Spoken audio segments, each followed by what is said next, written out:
Assalamualaikum warahmatullahi wabarakatuh. Perkenalkan, nama saya Ica Tias Kamelia dengan NIM 1815401068 dari Reguler 2 Tingkat 2, Prodi D3 Kebidanan Tanjung Karang, Poltekkes Tanjung Karang. Di sini saya akan menjelaskan tentang kehamilan ektopik terganggu atau sering disebut dengan KET. Kita mulai dari pengertiannya terlebih dahulu. KET adalah kehamilan yang berkembang di luar rahim. Biasanya berkembangnya itu di dalam tuba falopi. Nah, tuba falopi ini sendiri adalah saluran kecil yang dilewati sel telur yang dibuahi untuk menuju rahim. Tentunya ya, ibu yang terkena kehamilan KET ini sangat berbahaya oleh nyawa ibu, karena jika kehamilan berlanjut, embrio akan terus berkembang dan menjadi terlalu besar dalam tuba falopi, sehingga akan menyebabkan pecahnya tuba falopi dan berakibat terjadinya perdarahan berat pada ibu. Nah, jadi untuk ibu yang sedang mengalami kehamilan ektopik, pastinya tidak dapat dilanjutkan dan harus dikeluarkan untuk menyelamatkan nyawa ibu itu sendiri. Nah, itu tadi adalah pengertian dari KET sendiri. Nah, sekarang kita lanjut ke etiologi atau penyebab dari kehamilan ektopik terganggu ini. Penyebabnya itu sebenarnya belum diketahui secara pasti. Namun demikian, penyebab kehamilan ektopik yang paling sering itu adalah faktor tuba dengan persentasinya 95%. Kemudian berdasarkan Trijatmo Rahim Hadi dalam bukunya menjelaskan beberapa faktor yang berhubungan dengan penyebab kehamilan ektopik terganggu. Yang pertama itu ada faktor mekanis. Nah, faktor mekanis ini yaitu adanya penyempitan pada saluran tuba, bisa dari akibat salpingitis. Salpingitis sendiri yaitu merupakan gangguan berupa peradangan pada saluran tuba yang dipicu oleh infeksi bakteri. Kemudian adanya infeksi pasca abortus, infeksi pasca nifas, apendisitis atau endometriosis yang menyebabkan tertekuknya tuba atau penyempitan lumen. Kemudian ibu mengalami kehamilan ektopik sebelumnya yang menyebabkan kehamilan ektopik selanjutnya. Kemudian adanya abortus induksi yang dilakukan lebih dari 1 kali. Kemudian bisa juga karena tumor. Tumor juga dapat mempengaruhi KET secara mekanik. Selanjutnya yang kedua yaitu ada faktor fungsional.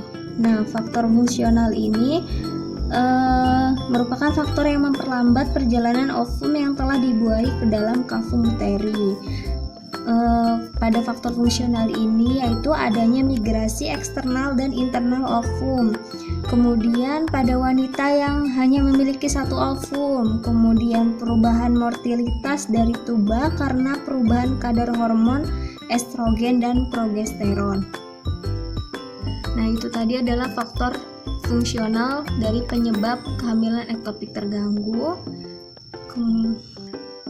Nah, sekarang kita lanjut ke faktor lain dari penyebab KET, yaitu seperti adanya kelainan zigot, yaitu kelainan kromosom, adanya penggunaan hormon estrogen seperti pada kontrasepsi oral misalnya, kemudian adanya pembesaran ovarium, adanya pemakaian antibiotik pada infeksi tuba, karena pemakaian antibiotik ini akan menyempitkan tuba itu sendiri. Kemudian pada wanita yang umumnya berkisar berumur 30 tahunan, nah ini adalah faktor lain dari penyebab KET. Nah, selanjutnya kita ke tanda dan gejala dari KET ini. Ya, secara khususnya ada beberapa tanda dan gejalanya, yaitu yang pertama ada amenor. Amenor itu tidak haid ya.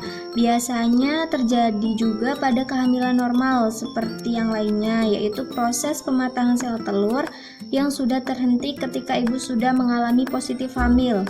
Jadi hampir sama dengan kehamilan normal, tetapi nanti amenor ini akan berlangsung hingga terjadinya kematian janin ataupun robekan pada dinding tubanya. Nah, itu yang membedakan kehamilan normal dengan kehamilan ektopik terganggu. Kemudian ada nyeri perut bagian bawah. Nah, ini merupakan gejala yang paling utama karena akibat peregangan dinding tuba ataupun ruptur tuba. Jadi terjadi nyeri. Kemudian nyeri ini dirasakan ibu secara berbeda-beda tergantung penyebabnya. Biasanya nyeri ruptur tuba itu membuat ibu sampai pingsan bahkan. Tetapi jika janin itu tidak terlalu besar, nyeri hanya biasanya disebabkan karena peregangan dari dinding tuba saja. Jadi ibu akan mengeluh sakit perut yang sebenarnya tidak seberapa sakit. Rasa nyeri biasanya terdapat pada satu sisi, tetapi biasanya darah itu juga masuk dalam rongga perut. Kemudian rasa nyeri itu bisa saja menjalar ke bagian tengah ataupun ke seluruh tubuh bagian bawah. Rasa nyeri juga terjadi pada kafum Douglas, di mana kafum Douglas ini adalah tempat kosong antara vagina dan anus. Jadi kafum Douglas ini isinya itu berasal dari embrio dan darah yang telah menggumpal. Penonjolan ini juga bisa menyebabkan rasa nyeri pada buang air besar ibu. Kemudian kita lanjut ke yang perdarahan. Perdarahan pervaginan ini disebabkan oleh kematian janin, kemudian pelepasan dinding rahim terluar, dan adanya robekan dinding-dinding tuba. Dan hal ini akibat dari gangguan dari pembentukan hormon HCG, dan darah yang keluar biasanya itu berwarna coklat ketuaan. Nah, ini adalah tanda dan gejala dari KET. Kemudian tanda dan gejala yang terakhir yaitu nyeri bahu. Nyeri bahu ini terjadi akibat dari perdarahan di dalam rongga perut yang dapat merangsang diafragma. Dan apabila darah yang di dalam rahim menggumpal, maka ibu akan mengalami nyeri yang akan bertambah parah.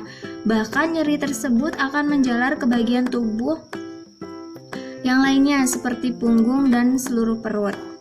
Ini adalah tanda dan gejala dari KET, yaitu amenorrhea.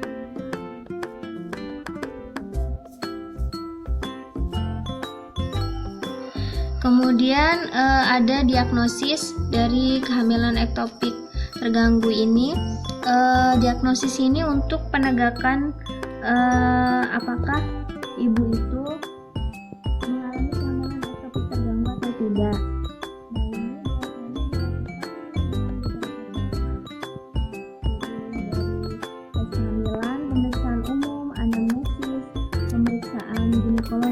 Laboratorium, kuldosintesis, dan USG. Nah, sekarang kita jelaskan satu persatu dari tes kehamilan terlebih dahulu. Nah, untuk menegakkan diagnosis tes kehamilan ini, biasanya tes kehamilan tersebut dinyatakan positif, hampir sama dengan kehamilan normal pada umumnya. Nah, kemudian pada pemeriksaan umum, biasanya ibu nampak kesakitan dan wajah ibu tuh semakin pucat. Kemudian adanya perdarahan pada rongga perut dengan tanda-tanda syok. Perut ibu terlihat sedikit mengembang dan disertai juga rasa nyeri tekan pada ibu. Kemudian yang selanjutnya ada anamnesis. Untuk anamnesis biasanya haid ibu terlambat dalam beberapa waktu. Pada kehamilan muda biasanya terjadi nyeri perut bagian bawah. Kemudian untuk pemeriksaan ginekologi yaitu adanya rasa nyeri pada serviks ibu. Kemudian apabila uterus itu diraba terasa sedikit membesar sehingga kita sendiri tidak bisa membedakan antara tumor dengan batasan-batasan yang jelas, dan biasanya ini sukar untuk ditentukan apakah ini tumor atau serviks ibu yang membesar. Kemudian ada laboratorium. Nah, untuk pemeriksaan laboratorium ini yaitu dengan pemeriksaan hemoglobin ibu dan jumlah sel darah merahnya. kemudian dengan kuldosintesis yang merupakan suatu pemeriksaan untuk mengetahui apakah di dalam kafum Douglas ibu ini terdapat darah atau tidak. Nah, cara ini sangat berguna untuk menegakkan diagnosis dari kehamilan ektopik terganggu sendiri. Nah, selanjutnya yaitu USG. Nah, USG ini pemeriksaan ini berguna untuk menegakkan diagnosa dengan adanya temuan kantong stasi di luar dari uterus dan di dalamnya itu terdapat jarak janin janin. Selanjutnya yang terakhir yaitu pemeriksaan laparoskopi yang merupakan alat bantu diagnosa Nah, demikianlah penjelasan saya tentang kehamilan ektopik terganggu. Sekian dari saya, semoga bermanfaat. Terima kasih.